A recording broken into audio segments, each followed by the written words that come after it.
മാന്നാർ ഗ്രാമപഞ്ചായത്ത് Kudumbashree CDS gender resource സെന്ററിന്റെ ആഭിമുഖ്യത്തിൽ 16-ാം വാർഡ് മഹാത്മജി സ്മാരക വായനശാലയിൽ ലോക എയ്ഡ്സ് ദിന അവബോധ ക്ലാസ് സംഘടിപ്പിച്ചു. മാന്നാർ ഗ്രാമപഞ്ചായത്ത് ക്ഷേമകാര്യ standing committee chairman VR Sivaprasad ബോധവൽക്കരണ ക്ലാസ് ഉദ്ഘാടനം ചെയ്തു. മാന്നാർ ഗ്രാമപഞ്ചായത്ത് കുടുംബശ്രീ CDS ജെൻഡർ റിസോഴ്സ് സെന്ററിന്റെ ആഭിമുഖ്യത്തിൽ ഗ്രാമപഞ്ചായത്ത് 16-ാം വാർഡിലെ മഹാത്മജി സ്മാരക വായനശാലയിൽ ലോക എയ്ഡ്സ് ദിന അവബോധ ക്ലാസ് സംഘടിപ്പിച്ചു. മാന്നാർ ഗ്രാമപഞ്ചായത്ത് ക്ഷേമകാര്യ standing committee chairman VR Sivaprasad class ഉദ്ഘാടനം ചെയ്തു.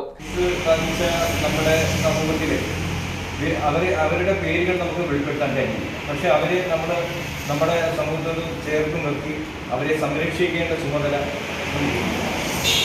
അവർ എയ്ഡ്സ് എന്ന് പറഞ്ഞാൽ മനുഷ്യൻ്റെ ആരോഗ്യത്തെ പ്രതിരോധ ശക്തിയെ നശിപ്പിച്ച ഒരു രോഗമാണ്.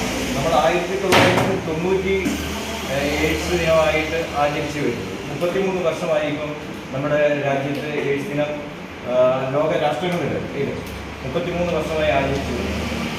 നമുക്കറിയാം, ഹ്യൂമൻ ഇമ്മ്യൂണൽ വൈറസ് എന്നാണ് ഈ എയ്ഡ്സിനെ പറ്റി HIV എന്ന് പറയും. അത് ബാധിച്ചു കഴിഞ്ഞാൽ അത് പകരുന്നതിന് പ്രത്യേക രീതികളുണ്ട്. അതിനെ തടയുവാനുള്ള ബോധവൽക്കരണമാണ് പ്രധാനമായും നമുക്കുള്ളത്.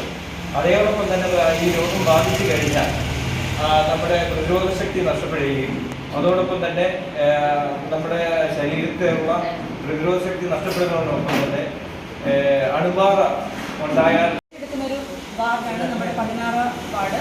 മുൻപ് നമ്മൾ വന്നിട്ടുണ്ടെങ്കിലും അന്ന് പലപ്പോഴും ഇതൊക്കെ പറയേണ്ടി വന്നിട്ടുണ്ടെങ്കിലും ശുഷ്കമായ വേദികളെ നോക്കി സംസാരിക്കുന്നിടത്ത് ഇന്ന് നിങ്ങളെപ്പോലെയുള്ള നമ്മളെ ബഹുമാനിക്കുന്ന, സ്നേഹത്തോടെ ആദരവോടെ സംസാരിക്കുന്ന പ്രിയപ്പെട്ട സുഹൃത്തുക്കൾ അടക്കമുള്ള ഒരു വേദിയിൽ ഇങ്ങനെ നിങ്ങൾക്ക് നമ്മളോട് തരാനുള്ള ഒരു സ്നേഹം ഈ ഒരു രീതിയിലൊക്കെ പ്രകടിപ്പിക്കുമ്പോൾ ഒരുപാട് നന്ദി മാത്രമേ ഉള്ളൂ. തിരിച്ചു ചെയ്യാനും പറയാനും നമ്മുടെ പ്രവൃത്തികൾ മാത്രമേ നിങ്ങൾക്കുള്ളൂ. എല്ലാ മാസങ്ങളും ഓരോരോ ബോധവൽക്കരണ ക്ലാസ്സുകൾ, പ്രത്യേകിച്ച് ഡേ ഒബ്സർവേഷനിൽ ഞാൻ വളരെ കാൽക്കുലേറ്റഡായിട്ട് ചെയ്യുന്ന ഒരാളാണ്. എനിക്കൊരു ഇഷ്ടവുമാണ്. എൻ്റെ പ്രിയ സുഹൃത്താണ് ചൈൽഡ് അഡോളസെൻ്റ് കൗൺസിലർ. അതായത് നിങ്ങൾക്ക് എന്നെ ഉപയോഗിക്കാൻ പറ്റാത്ത ഏതൊരു സാഹചര്യത്തിലും നമുക്ക് നമ്മുടെ പ്രിയപ്പെട്ട കൗൺസിലർ ഇവിടെ ഉപയോഗിക്കാവുന്നതാണ്. 2030 എയ്ഡ്സ് രോഗികളുടെ HIV ബാധിതരുടെ എണ്ണം കുറയ്ക്കുക. ഇതാണ് ഐക്യരാഷ്ട്രസഭയിൽ കേട്ടിട്ടുണ്ടോ? ഐക്യരാഷ്ട്രസഭ കേരളം 2025 എന്നുള്ളതാണ് പറഞ്ഞിരിക്കുന്നത്. നമ്മുടെ ബഹുമാനപ്പെട്ട ആരോഗ്യവകുപ്പ് മന്ത്രി പറയുന്നത് 2025 നമ്മൾ അതിൻ്റെ ഒരു വലിയ കടമ്പ കടന്നിരിക്കണം എന്നുള്ളതാണ്. അതിൽ നിന്നും 1-0 എന്ന് പറഞ്ഞൊരു ക്യാമ്പയിൻ ഇവിടെ നടന്നുകൊണ്ടിരിക്കുക.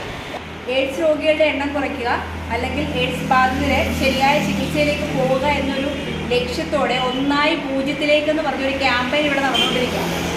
2025 ആകുമ്പോഴത്തേക്കും അതിനകത്തിലെ 95:95:95 എന്ന് പറഞ്ഞിട്ട് ഒരു ക്യാമ്പയിൻ്റെ ഒരു തീമായിട്ട് വെച്ചിരിക്കുകയാണ്. 95:95:95. എന്നതിൽ ആദ്യത്തെ 95 പറയുന്നത് എന്താണെന്നറിയാമോ? അതായത് എയ്ഡ്സ് രോഗികൾ ഇവിടെ ഉണ്ട്. കേരളത്തിൽ 0.07% എയ്ഡ്സ് രോഗികളുണ്ട്. എന്നാൽ ഇതിൽ തമ്മിൽഭേദം തൊമ്മെന്ന് പറയത്തില്ലേ, ഇന്ത്യയിലെ മറ്റു സംസ്ഥാനങ്ങളെ അപേക്ഷിച്ച് എയ്ഡ്സ് രോഗികളുടെ സാന്ദ്രത ഇവിടെ കുറവാണെന്നുള്ളതാണ്. കേരളത്തിൽ കുറവാണ്. ADS വൈസ് പ്രസിഡന്റ് ജയശ്രീ അധ്യക്ഷയായി. ഹസീന സ്വാഗതം പറഞ്ഞു. കമ്മ്യൂണിറ്റി കൗൺസിലർ പ്രജിത PJ വിഷയാവതരണം നടത്തി. Child adolescence counsellor and trainer Vandana Viswanath AIDS ദിനത്തിൽ കരുതലും പ്രതിരോധവും എന്ന വിഷയത്തിൽ അവബോധ ക്ലാസ് നയിച്ചു. ജെൻഡർ റിസോഴ്സ് സെന്ററിന്റെ പ്രവർത്തനങ്ങൾക്ക് മികച്ച പിന്തുണ നൽകി വരുന്ന കമ്മ്യൂണിറ്റി കൗൺസിലർ പ്രജിതയെയും ബോധവൽക്കരണ ക്ലാസ് നടത്തിയ വന്ദന വിശ്വനാഥിനെയും വാർഡ് മെമ്പർ ആദരിച്ചു. കഴിഞ്ഞ SSLC +2 പരീക്ഷകളിൽ ഉന്നത വിജയം കരസ്ഥമാക്കിയ വിദ്യാർത്ഥികളെ വാർഡ് മെമ്പർ മൊമെന്റോ നൽകി ആദരിച്ചു. CDS അംഗം ജഗദമ്മ ആശംസാ പ്രസംഗം നടത്തി. ADS അംഗങ്ങൾ, കുടുംബശ്രീ അംഗങ്ങൾ, ഓക്സിലറി ഗ്രൂപ്പ് അംഗങ്ങൾ എന്നിവർ പങ്കെടുത്തു.